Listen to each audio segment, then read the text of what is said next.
All right, let's dive in. Today, we're tackling something that's been around forever, but is still one of our most powerful, wow, technologies: poetry. We're going to break down how just a few words picked perfectly can totally change how we see everything. I mean, think about it for a second. Both of these things just use words, right? But one, it's just a bunch of data. The other, a love song, it can build this whole world of feeling. A great poem does the exact same thing. It doesn't just tell you something, it transports you. And that's the magic we're going to get into today. Okay, so let's get right to it. The big question: what is poetry, really?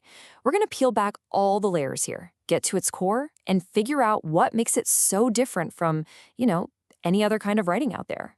See, this is the first big thing to get. Poetry runs on a totally different kind of truth. You've got your factual truth over here. That's just data, right? It informs your brain. But then you have poetic truth, and that's like a parallel reality, something built entirely from imagination.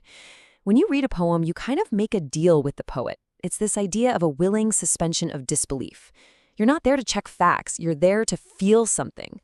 And if you look at where the word poetry even comes from, it gives you a massive clue. It's from the Greek word poiein, which literally means to create. So a poet isn't just some writer. They're a maker, a creator. They're building entire worlds, whole emotional landscapes, and they're doing it with nothing but words. Okay, so let's put all that together. What do we get? We get right to the heart of it. Poetry is all about expressing these really intense personal emotions. But, and this is key, it's not just a messy diary entry, It's not just a spill of feelings. It's emotion that's been carefully shaped by rhythm, by art, and by pure imagination to create this super powerful, focused experience for whoever is reading it. So if a poet is a creator, a builder, what are their tools? What's in their toolbox? Well, let's crack it open. We're going to look inside this secret toolkit and see exactly how they pull off these incredible effects. All right, so inside this toolkit, you've got the basics. You've got meter, that's what gives a poem its musical beat, its rhythm. You've got metaphor, which helps create these amazing, surprising connections. But maybe the most powerful, the most subtle tool of all is something called connotation.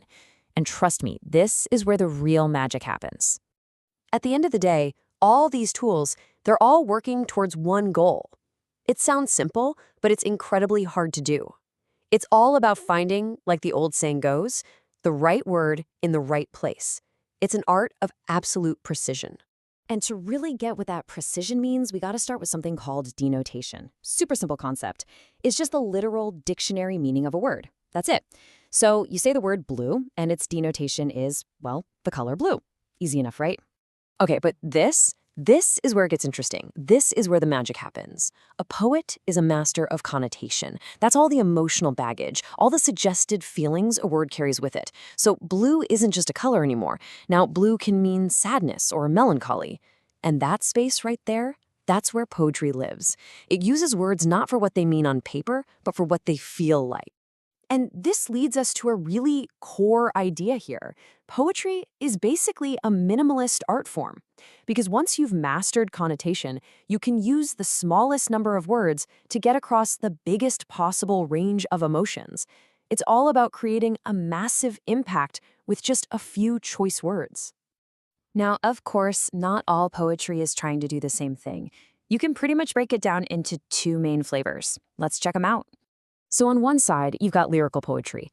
This stuff is usually short, it's very personal, and its whole goal is to just capture one single intense feeling or moment, kind of like a pop song. Then, on the other side, you've got narrative poetry.